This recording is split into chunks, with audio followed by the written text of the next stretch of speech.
안녕하세요. 오늘의 사연입니다. 구독과 좋아요 한 번씩 부탁드릴게요. 바로 사연 시작하겠습니다. 제 이름은 안혜원이고 35살입니다. 동갑내기 남편 오시연과 6살 아들 오태호와 세 식구가 살고 있어요. 우리 부부는 대학 시절에 만났어요. 학과는 달랐지만 댄스 동아리에서 만났어요. 처음 만났을 때 이 사람과 결혼을 해야겠다는 묘한 느낌이 들었던 기억이 있어요. 남편도 저와 같은 생각이었던 건지 만난 지 2주 만에 교제했고 대학을 졸업하고 각각 사회생활을 하고 있을 때 예원아, 평생 행복하게 해줄게.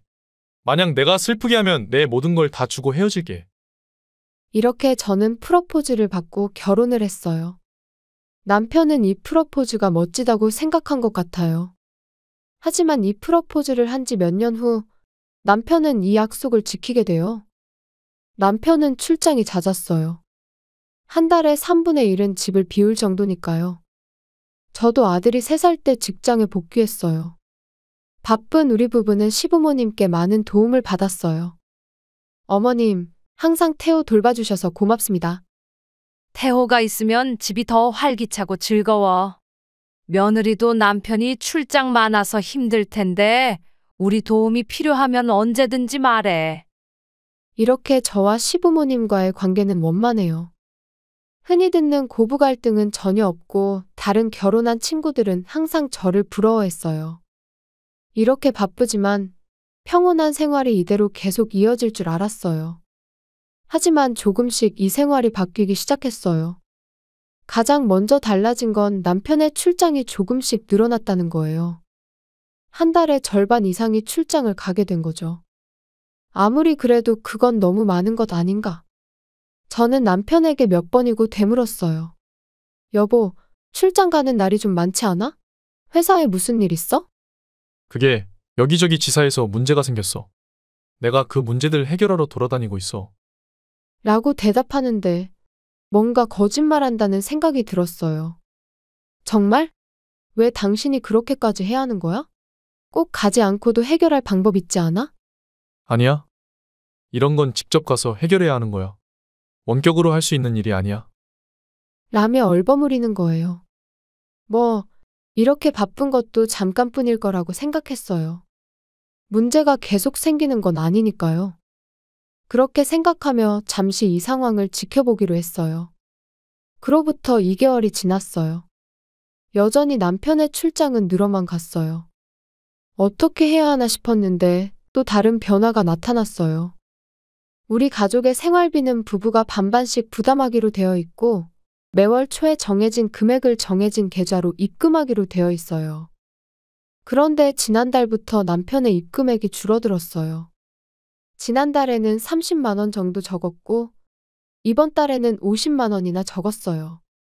월세도 이 생활비에서 충당하고 있기 때문에 남편의 입금이 적으면 일단 제가 보전할 수밖에 없었어요. 남편은 도망치듯 출장을 가버려서 다음 달에도 생활비 입금액은 또 줄었어요. 이제 인내심이 한계에 다다라서 남편에게 말했어요. 왜 정해진 생활비를 입금하지 않는 거야? 남편은 조금 당황한 표정으로 말했어요. 아니, 요즘 회사 사정이 안 좋아서. 지금 월급이 적게 나와서 나도 생활이 힘들어. 내가 부족한 생활비를 보전하고 있는데 아무렇지도 않아. 물론 미안한 마음도 있고 고마운 마음도 있어. 하지만 지금 나도 힘들어서 어쩔 수 없어. 남편은 그렇게 말하고는 도망치듯 자기 방으로 들어갔어요. 그리고 다음 날부터 역시 출장을 또 갔어요. 우리 부부의 관계가 삐걱거리고 있을 때 퇴근길에 아버지에게 전화가 왔어요. 딸, 오늘 사위 출장 간다고 하지 않았어? 맞아요. 어제부터 출장 중인데 왜요? 그게 말이야, 회사 근처에서 사위를 봤어.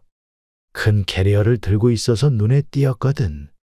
그래서 바로 사위인 걸 알아봤지.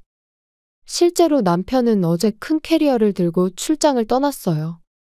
이번 일정이 4박 5일이었기 때문에 그만큼 짐이 많았을 거예요. 그런데 회사 근처에서 봤다면 아버지에게 알려줘서 고맙다고 하고 전화를 끊었어요.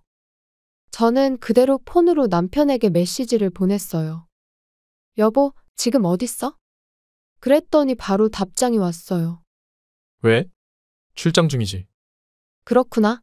저기, 미안한데 거기서 기념품 좀 사다 줄래? 나중에 원하는 기념품 문자로 보내줄게. 라고 말하자 한동안 답이 없었지만, 알았어. 가능하면 빨리 부탁해. 라고 답장 왔어요. 저는 집으로 돌아가는 길에 공항이나 역에서만 살 수 있는 한정 상품들만 골랐어요. 정말 출장을 가지 않으면 구하기 힘들 것 같았기 때문이에요. 몇 가지를 골라서 남편에게 목록을 보냈어요. 아까까지 회사 근처에 있던 남편은 어떻게 할 생각일까? 출장을 마친 남편이 돌아왔어요. 손에는 제가 보낸 기념품 목록에 없던 물건이 들려 있었어요. 이건 내가 부탁한 것들이 아니잖아. 태호와 함께 기대했는데? 저와 태호는 우울한 표정을 지었고 남편은 일이 바빠 쇼핑할 시간이 없었다며 뭐가 됐든 기념품 사다 주면 되는 거 아니냐고 했어요. 그리고 며칠 뒤, 오늘도 출장이라며 커다란 캐리어를 끌고 남편은 집을 나섰어요. 그런 남편을 기분 좋게 보내줄 수 없어 잘 갔다 와 라는 말밖에 할 수 없었어요. 저를 잘 아는 태호도 아빠에게 다녀오세요 라고 퉁명스럽게 말했고 남편은 쳐다보지도 않고 집을 나섰어요. 남편의 행동이 이상해지기 전에는 둘이서 다정다감하게 남편을 배웅해줬던 것과는 많이 달라진 거죠. 그런데도 남편은 뭐가 그리 즐거운지 가벼운 발걸음으로 나섰어요. 그리고 다음날 생각지도 못한 곳에서 전화가 걸려왔어요. 지방의 종합병원에서 전화가 걸려왔어요.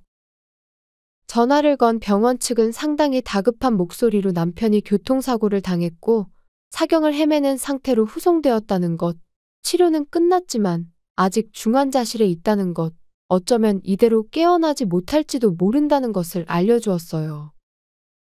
태호는 시부모님께 부탁하기로 하고 저는 혼자서 병원으로 향했어요. 병원이 있는 곳은 유명한 관광지 바로 옆이었어요. 이런 곳에 남편의 회사 지사가 있을 리가 없어요. 저는 역시나였네. 라고 생각하며 병원으로 향했어요.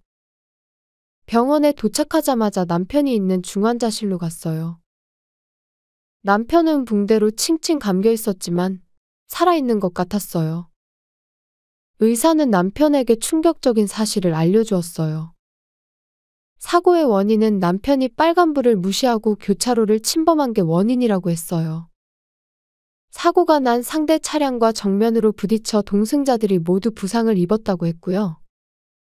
참고로 남편의 차 조수석에 타고 있던 여성도 이 병원에 있었는데 의식이 있고 경미한 부상이라 지금은 일반 병동에 있다고 했어요. 저는 나중에 만나보러 가야겠다고 생각했어요. 그리고 남편의 상태는 척추를 심하게 다쳤기 때문에 하반신 마비를 피할 수 없다고 하더라고요. 앞으로 휠체어 생활을 해야만 한다고 했어요. 의사의 설명을 듣고 저는 다시 한번 남편이 있는 중환자실로 향했어요. 그런데 그곳에 낯선 부부로 보이는 사람들이 있었어요. 어딘지 모르게 환한 분위기였어요. 제가 다가가자 그 부부도 저를 알아봤어요. 실례합니다만 오시연 씨 부인이신가요? 한 여성이 말을 걸었어요. 네, 제가 와이프 되는 사람인데요. 실례지만 누구시죠? 저는 이지의 엄마 되는 사람이에요. 이렇게 빨리 이분들을 만나게 될 줄이야. 저는 지난 몇 달간 남편의 수상한 행동에 대해 모든 걸 알고 있어요. 먼저 이지혜라는 사람은 남편과 바람난 여자예요. 나이는 24살이고 작년에 입사한 신입사원이에요. 남편이 부서를 옮기면서 두 사람은 눈이 맞아 바람이 난 것 같아요. 남편은 출장이 많은 부서인 걸 이용해서 우리에게는 출장 간다고 말하고 사실은 상간녀 집에서 머물렀던 거죠. 게다가 최근에 상간녀가 임신한 사실을 알게 되었고 두 사람은 앞으로 어떻게 할 것인지에 대한 이야기를 나눴다고 해요. 여기까지가 흥신소에서 알아본 이야기입니다. 그리고 여기부터는 상간녀의 부모님이 들려준 이야기예요. 딸이 이 사고로 유산을 했어요. 조금만 있으면 남자친구와 결혼할 수 있다고 아이를 낳게 해달라고 했었어요. 딸이 그렇게 원한다는데 부모로서 들어줄 수밖에 없었어요. 맞아요. 남편은 저와 이혼할 마음이 잔뜩 있었던 거죠. 그런데도 바람을 피워 가진 아이를 곧 이혼할 수 있다고 해서 낳게 하는 부모도 문제라는 생각이 들었어요. 상간녀의 아버지는 오히려 저에게 화를 내면서 말했어요. 순진한 애를 꼬셔서 임신까지 시키더니 사고 내서 유산까지 시킨 정신 나간 놈이라고 말이죠. 왜 저에게 화를 내세요? 그 문제는 남편이 정신 차리면 그 사람과 이야기하세요. 그쪽 따님은 남편이 유부남인 걸 알고 만난 거잖아요. 이 상황에서 피해자는 저예요. 생사를 헤매던 남편은 사건 발생 후 3일 만에 겨우 깨어났어요. 깨어난 후 여러 가지 검사를 했지만 하반신 마비 외에는 후유증은 없다고 해요. 골절과 전신 타박상도 시간이 지나면 서서히 회복되니 걱정하지 않아도 될 것 같다고 했어요. 그런데 깨어난 남편은 자신이 지금 어느 병원에 있는지도 모르는 것 같았어요. 불륜 여행 중 사고를 당해 인근 종합병원에 실려갔다는 건 불륜 여행이 들통났다는 뜻이잖아요? 하지만 남편은 그런 사실을 까맣게 잊었는지 이런 말을 했어요. 나 진짜 죽는 줄 알았어. 내가 빨간불 못 봐서 사고 난 거지? 그게 궁금했어? 그것보다 정말 살아있어서 다행이야. 죽었으면 복수할 수 없으니까. 남편은 제 말에 비로소 자신이 처한 상황을 이해하기 시작한 것 같았어요. 잠깐만 여보. 그게 무슨 말이야? 당신 바람 피운 거 다 알고 있어. 당신 여자친구 이번 사고로 유산했대. 둘이 참 맘됐네. 아니, 속으로 다행이라고 생각하려나? 저는 미소를 잃지 않으면서 말했고 남편은 언제부터 알았냐며 역정을 냈어요. 출장이 너무 잦은 것, 생활비를 제대로 입금하지 않은 것들이 수상해서 뒷조사를 좀 했다고 솔직하게 말했어요. 그리고 상간녀 부모님이 깨어나기만을 벼르고 있으니 각오 단단히 하는 게 좋을 거라고 겁도 줬어요. 계속 미소 지으며 얘기했더니 남편은 무척 당황해했어요. 자, 그럼 이제부터 우리 이혼에 대해 이야기 좀 해볼까? 바람도 피우고 거기다 불륜 여행 갔다가 하반신마비 된 남자와 나는 더 이상 살고 싶지 않으니까! 그렇게 말하면서 저는 남편이 깨어날 때까지 변호사에게 상담받은 위자료가 얼마인지를 알려줬어요. 당신이랑 상간녀한테 위자료 3천만 원씩 청구할 거야. 나는 착한 사람이니까 최근 몇 달 생활비 부족한 건 따로 받지 않을게. 단, 그 여자가 위자료 못 내겠다고 하면 당신한테 2배로 청구할 거니까 잘 설득하는 게 좋을 거야. 남편의 얼굴이 서서히 굳어져 갔고 이건 아직 시작에 불과했어요. 상간녀 부모님이 당신 운전부주의로 사고 났으니 치료비랑 이것저것 청구할 거래. 그리고 태호는 내가 키울 거니까 양육비는 매달 꼬박꼬박 입금 잘하도록 하고. 그리고 사고 말인데. 당신이 신호 위반해서 일어난 사고잖아? 그래서 상대방한테 줄 돈 준비해야 할 거야. 그건 보험 처리하면 되잖아. 그렇긴 한데 사고 난 차가 뭔지 기억 안 나? 벤틀리던데. 그리고 거기 3명 타고 있었는데 모두 병원에 입원했어. 수리비랑 치료비를 합치면 보험으로는 택도 없을 거야. 남편은 이미 모든 것을 포기한 듯한 표정을 지었어요. 그리고 저는 이혼 신고서를 받아와 남편에게 사인해달라고 했고 시부모님도 인연을 끊고 싶어 한다는 사실을 전했어요. 이 말에 남편은 고개를 갸웃거렸어요. 엄마 아빠가 겨우 바람 피운 것 가지고 연을 끊는다고? 왜냐면 나랑 태호를 계속 배신한 거잖아. 당신이 한 행동에 어른답게 책임지도록 해. 남편은 겨우 바람이라고 말했지만 그것 때문에 주위 사람들은 불행해진 걸 이해했으면 싶었어요. 예전에 나한테 했던 프러포즈 기억나? 만약 내가 슬프게 하면 내 모든 걸 다 주고 헤어질게? 라고 말한 거. 약속 지킬 거지? 지금 살고 있는 아파트랑 살림살이들은 모두 내가 가질 거니까 다시는 우리 집에 오지 마! 남편은 이제 빈털터리가 됐어요. 아무 대답도 못하는 걸 보면 혼이 나간 것 같았어요. 그 후에 저는 남편과 정식으로 이혼했어요. 전 남편은 여기저기 돈 때문에 독촉에 시달리는 것 같았고 다니던 회사에서는 당연히 해고를 당했어요. 사내 불륜과 교통사고를 낸 것 등이 겹쳤기 때문이죠. 한편 저는 혹시라도 전 남편이 우리 집에 찾아올지도 모른다는 생각에 이사했어요.